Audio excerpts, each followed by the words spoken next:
आपने शायद पहले ही समय यात्रा की होगी, बस आपको याद नहीं है।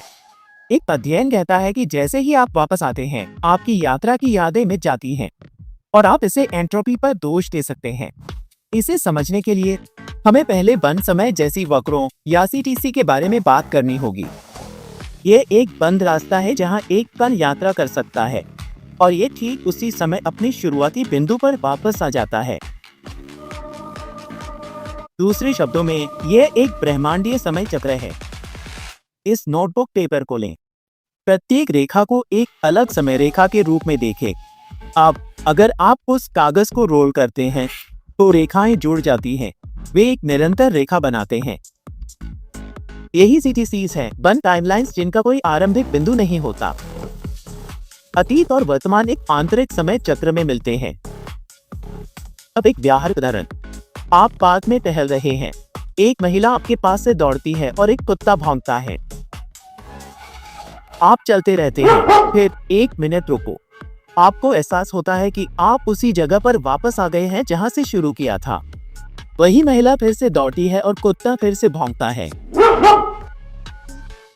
लेकिन बात यह है, आप सिर्फ अपनी सैर के शुरुआती बिंदु पर नहीं लौटे हैं। एक बंद समय जैसी वक्र में आप न केवल अपने कदमों को दोहरा रहे हैं, बल्कि वास्तविकता के हर एक सेकंड को भी। ठीक है, अब अपने जीवन के बड़े पलों के बारे में सोचें। जन्म लेना, कॉलेज से ग्रेजुएट होना, शादी करना। अगर ये सभी घटनाएं एक बड़े समय चक्र का हिस्सा हैं, तो इसका मतलब है कि समय यात्रा संभव है। यह पागलपन लगता है, लेकिन इसके पीछे आत्मसंगति सिद्धांत है। यह कहता है कि समय यात्री समय विरोधाभास नहीं बना सकती। मेरा मतलब है, टाइम ट्रैवल बस इस तरह का जंगली अराजक गड़बड़ नहीं हो सकता जैसे वो पागल बटरफ्लाई इफेक्ट वाले सिनारियो। भले ही आप समय में पीछे जाएं, आपके जीवन की हर चीज को समझ में आने वाले तरीके से फिट होना चाहिए और आज हम जो जानते हैं उसके साथ मेल खाना चाहिए। मैं समझाती हूँ। मान लीजिए आप समय में पीछे जाकर अपनी माँ को अपने पिता से मिलने से रोकते हैं, लेकिन समस्या यह है, अगर वे कभी नहीं मिलती और अगर तुम मौजूद नहीं हो, तो तुम पहली बार टाइम मशीन में कैसे गए? ये एक टाइम पैराडॉक्स है। इसलिए टाइम ट्रैवल केवल इन बंद टाइमलाइन कर्व्स के भीतर ही काम कर सकता है। चाहे तुम कुछ भी करो, अतीत, वर्तमान और भविष्य लॉक्ड हैं। ये हमेशा एक ही तरीके से चलेंगे, जैसे क्लू। ठीक है, तो अब आप समझ गए हैं कि सीटीसीज क्या हैं और समय यात्रा के लिए वे क्यों महत्वपूर्ण हैं। अब हम एंट्रोपी और इसके कारण के बारे में बात कर सकते हैं। ये शायद वह कारण है कि हम अतीत की यात्रा के बाद अपनी याददाश्त खो देते हैं। एंट्रोपी अव्यवस्था, अराजकता या यादृच्छिकता के बारे में बात करने कल्पना कीजिए एक सुपर क्लीन मिनिमलिस्ट बेडरूम की जहां सब कुछ सलीके से रखा हुआ है, सब कुछ व्यवस्थित है। यह है कम एंट्रोपी। लेकिन फिर सोचिए कि एक अस्त व्यस्त किशोर हर दिन वहां आ रहा है। कपड़े, किताबें और चीजें कमरे में बिखर जाती हैं। ये एक गड़बड़ है। यह है ज्यादा एंट्रोपी। प्रकृति में चीजें आमतौर पर अधिक अव्यवस्था की ओर बढ़ती हैं जब तक कि आप उन्हें व्यवस्थित रखने के लिए काम नहीं करते। जैसे यह बर्फ का टुकड़ा, ये पानी के अणुओं से बना है जो एकदम सही क्रम में है। कम एंट्रोपी। लेकिन अगर आप इस बर्फ के टुकड़े को फ्रीजर से बाहर निकालते हैं तो यह पानी में पिघल जाएगा। देखिए कैसे अब यह गड्ढा गंदा दिखता है। इस रूप में पानी के अणु कई तरीकों से व्यवस्थित हो सकते हैं, वे सभी अव्यवस्थित और यह उच्च एंट्रोपी है। अगर हम इस विचार को समय यात्रा पर लागू करें एक सीटीसी क्लोज टाइम लूप के भीतर, तो चीजें और भी दिलचस्प हो जाती हैं। विशेषज्ञों के अनुसार इस गोलाकार यात्रा की एक मुख्य विशेषता यह है कि यात्रा की शुरुआत और अंत में एंट्रोपी का स्तर समान होना चाहिए।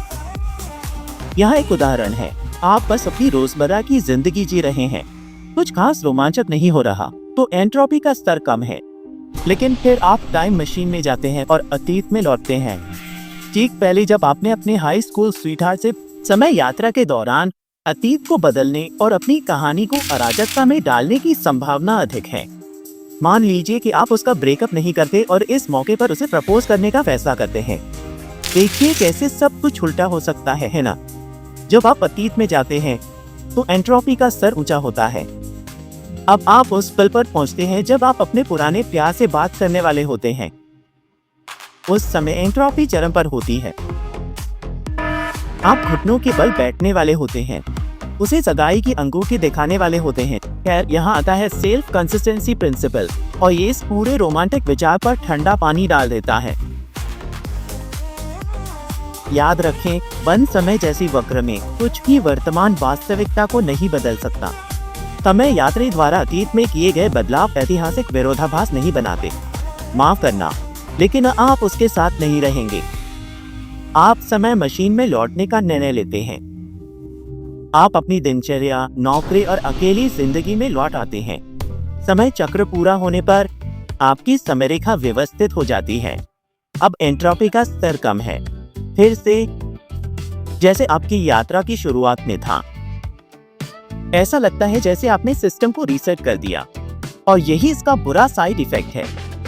इस रीसेट बटन को दबाने से शायद आपकी यात्रा की सारी यादें मिट जाएंगी जब तक आप वर्तमान समय में वापस नहीं आते। जैसे फिल्मों में होता है, एक समय यात्री शायद अब कुछ ही याद नहीं रखेगा। टिप्पणियों में जवाब दें। भले ही आपको याद न हो कि अतीत में वापस जाने के बाद आपने क्या किया, या आप फिर भी जोखिम उठाएंगे। मुझे लगता है कि आपका जवाब होगा हाँ बिल्कुल। मेरा जवाब भी यही होगा। आखिरकार हम अपने फोन ले जा सकते हैं और इस यात्रा पर ढेर सारी कूल तस्वीरें ले सकते हैं, है ना? है नहीं।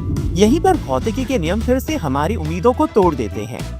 थर्मोडायनामिक्स का दूसरा नियम कहता है कि एक पृथक प्रणाली में एंट्रोपी या अव्यवस्था समय के साथ बढ़ती है। लेकिन ये केवल इंसानों पर ही नहीं, बल्कि निर्जीव चीजों पर भी लागू होता है। यही कारण है कि आप अंडे को फिर से नहीं बना सकते, कॉफी को दूध से अलग नहीं कर सकते, या अपने फोन को टाइम मशीन में नहीं ले जा सकते। अगर टाइम ट्रैवलर यात्रा के दौरान स्मार्टफोन पर डेटा स्टोर करता है, तो विशेषज्ञों का मानना है कि यात्रा खत्म होते ही वो मिट जाएगा। वीडियो, फोटो गायब। ऐसा इसलिए है क्योंकि मशीनें समय में पीछे जाने पर सही से काम नहीं करेंगी। उदाहरण के लिए, मान लीजिए आप क्लासिक एनालॉग घड़ी ले जाते हैं, उन कारणों के लिए जिनके बारे में हमने बात की है। जब आप वर्तमान में लौटे, तो घड़ी वही होनी चाहिए जहां रुकी थी। मेरा मतलब है, घड़ी की सुइयां आपके सफर की शुरुआत और अंत में बिल्कुल एक ही स्थिति में होनी चाहिए। लेकिन ऐसा करने के लिए यात्रा के दौरान टिक की आवृत्ति और संख्या अलग हो सकती है। ये नियमित समय के लिए बनी घड़ियों में समस्याएं पैदा कर सकता है, जिससे वे अविश्वसनीय हो सकती है। आपके फोन के साथ ही ऐसा हो सकता है। इसका सिस्टम शायद सही से काम नहीं करेगा। समय यात्रा के इन सभी परिणामों का वर्णन 2024 में प्रकाशित एक गणितज्ञ के अध्ययन में किया गया था।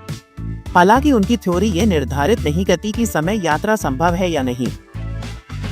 ये उन सख्त शर्तों की ओर इशारा करती है जिन्हें पूरा करना होगा। और खैर, ऐसा लगता है कि घर पर टाइम मशीन होना उतना अच्छा नहीं हो सकता जितना सुनने में लगता है। आखिर में आपको अपनी शानदार यात्रा के बारे में एक भी चीज याद नहीं रहेगी, और आप शायद वहीं पहुंच जाएंगे जहां आप हैं।